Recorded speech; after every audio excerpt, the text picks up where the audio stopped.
The Secrets Hidden in the Pyramids of Egypt. Part 1. The idea that civilizations progress from a primitive state to a more advanced one is a fallacy that evolutionists try to apply to history. If one abandons evolutionist nonsense and prejudice and looks at the historical references and findings with an unbiased mind, what one encounters is civilizations that used highly advanced technologies. Remains left from ancient Egypt, the Mayans, and the Sumerians indicate that branches of science such as electricity, electrochemistry, electromagnetics, metallurgy, hydrogeology, medicine, chemistry, and physics were used to a considerable extent. Electricity was efficiently generated and widely utilized in ancient Egypt. The Baghdad battery and the first arc lights were used at that time. But was electrical generation limited to these in ancient Egypt? A careful examination of Egyptian history immediately reveals the sophistication in perfect illumination. No soot has been found in the corridors of the pyramids or the tombs of the kings, because these areas were lit using electricity. Relief carvings show that the Egyptians used handheld torches powered by cable-free power sources. The arc lamp used in the lighthouse of Alexandria is further proof that electricity was used in ancient Egypt.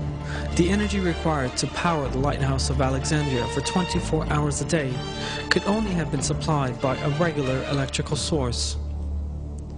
The pyramids of Egypt were giant power plants generating electricity. 1.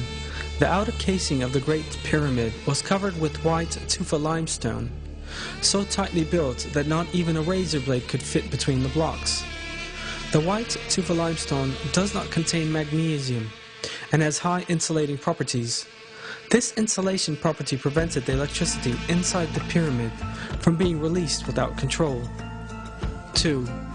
The stone blocks used inside the pyramid were made of another form of limestone containing crystal and a small amount of metal, which allow for maximum power transmission. The shafts inside the pyramid were lined with granite. Granite is a slightly radioactive substance and permits the ionization of the air inside these shafts. When we look at an insulated electric cable, we see that conductive and insulation materials are used in the same way as in the pyramids. 3. The conductive and insulating properties of the pyramid are an example of flawless engineering. However, a source of energy is needed for electricity generation. The Giza plateau where the pyramids stand is full of underground water channels. The pyramids rise above the limestone layers, the spaces between them being full of water. These special layers of rock that transmit electricity upward as they carry underground water to the surface are known as aquifers. The high volume flow of the River Nile that passes through these aquifers produces an electric current. This is known as physioelectricity. The pyramids' underground chambers are granite conductors built within the rock charged with physioelectricity. This electric current is conducted directly to the upper part of the pyramid's granite, covered subterranean chambers. Granite is a very good conductor of electricity. The electromagnetic field that forms at the bottom of the pyramid is transmitted in concentrated form to the upper layers of the pyramid. On the top of the pyramid there was a gold capstone, gold being an excellent conductor of electricity. This section is no longer there in our day. This means the top of the pyramid has lost its structure of flawless geometry. This gold capstone facilitated a conductive path for the transfer of negative ions to the ionosphere. This way, a current was generated. How does it serve to move the electromagnetic field on the ground with the help of an aquifer? An identical form of this technology, employed in Egypt 5,000 years ago, was used by Nikola Tesla, an inventor of electric technology in the early 1900s. In a tower he constructed in the United States of America. Tesla, the inventor of such fundamental electric technology as the alternating current, electric engine, radio, the laser, and radar, was successful in simultaneously transmitting sound and pictures between continents in the Wardenclyffe Tower he built between 1901 and 1917.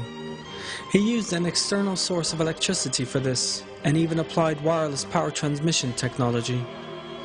Tesla had also built his tower above an aquifer and discharged the negative ions from the aquifer to the tower. The electromagnetic technology used in Tesla's famous tower is identical to the electromagnetic field set up in the construction of the pyramids. Both systems generate negative ions and transmit them without the need for electric cables. So for what purpose did the Egyptians use electricity? Relief carvings clearly show that the Egyptians used handheld bulb-type lamps powered by a cable-free electric source. These bulbs are reminiscent of Nikola Tesla's descriptions to show that his alternating current was safe. At the 1893 Chicago World's Fair, Tesla transmitted alternating electric current through his body to light a bulb he held in his hand without using electric cables. This relief carving shows a wireless antenna. The Egyptians used the antenna and cable-free energy for wireless communication. And the relief on the left is a carved transmitter with a receiver on the left. This evidence indicates that the Egyptians used free wireless energy for communication purposes. This relief carving shows a yarn manufacturing facility. The yarn Egyptians used for their fabrics at that time were as fine as those manufactured by machinery today. The Egyptians also used electric power in their weaving plants. It was seen that many gold objects which have remained from ancient Egypt were in fact very finely gold-plated. Such perfect gold plating as in these pieces requires the use of electricity. The total electromagnetic measurement made around the Great Pyramid is identical to that made during a thunderstorm with lightning. There's a powerful electromagnetic field around the Great Pyramid. This may be observed through a simple experiment when standing at the top of the pyramid with a bottle wrapped in a damp cloth. Sparks fly away from the bottle as if one were on top of a high-voltage bobbin. The pyramids were not used as tombs. The pyramids have always been interpreted as the tombs of the pharaohs, but in fact no inscriptions of any kind appear in the corridors of the Great Pyramid. This suggests a functional building rather than a mausoleum. An empty stone chest was found on the central axis of the pyramid that archaeologists call the King's Chamber. They claimed that this contained the coffin of the pharaoh, but that since this had been stolen, it was now empty. But the examination of the dimensions of the stone chest and the special location in which it was installed reveals a different state of affairs. That point is just where the missing part of the pyramid's conductive structure and whole design suggests it should be. If a superconductive material was installed here, the pyramid could manufacture enough electricity for all of Egypt. This superconductor is thought to have been the Ark of the Covenant, which was known to have been in Egypt in ancient times, and whose dimensions are just right to fit inside the stone chest. The prophet Moses, peace be upon him, was adopted by Pharaoh, and according to historic records, was raised as an administrator because of his superior moral values, intelligence, and abilities. One of the phases in leadership training in ancient Egypt was the teaching of all the secrets of Egypt and the knowledge of energy. In addition to its other properties, there are also various references to the Ark of the Covenant serving as a capacitor, and that this was the source of Egypt's energy. The prophet Moses, peace be upon him, is known to have taken the Ark of the Covenant with him when he fled Egypt. According to historic references, one of the reasons why Pharaoh chased the prophet Moses, peace be upon him, right up to the last moment and strove to catch him at whatever price was the Ark of the Covenant, because Pharaoh was aware that all the glory and magnificence of Egypt would be lost without electricity. Historic references also show that Egyptian civilization reached its peak during the reign of Ramses II, who lived at the same time as the prophet Moses, peace be upon him. But those civilizations collapsed in less than 10 years, after Ramses II, and Giza was even abandoned. The city, once the center of civilization, remained deserted until the next dynasty settled there. Were the Egyptians the only society to utilize wireless electrical technology? The relief carvings left by the Mayan and Assyrians also contain images of similar techniques to those implied in the pyramids. All this information once again goes to demonstrate that there were no primitive people and societies in the past, as evolutionists would have us believe.